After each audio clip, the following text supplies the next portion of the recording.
யாருடைய விதியை யாராலையும் மாத்த முடியாது. சும்மா வீணா போய் எல்லார்கிட்ட போய் ஏமாந்துடாதீங்க. எதுவுமே நடக்கலன்னு ஒரு நாளைக்கு 100 பேர் போன் பண்ணா 99% மக்கள்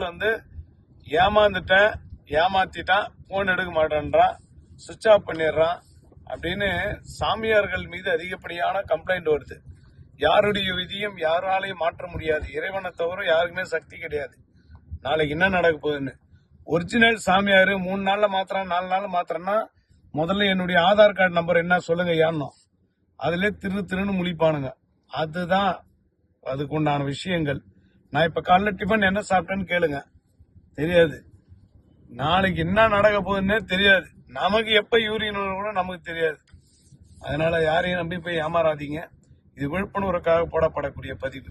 சில பொருட்கள் தரேன், சில பொருட்களை ட்ரை பண்ணி பாருங்க. அது கூட ஒரு வகையில கை கொடுக்க வாய்ப்பு தான்.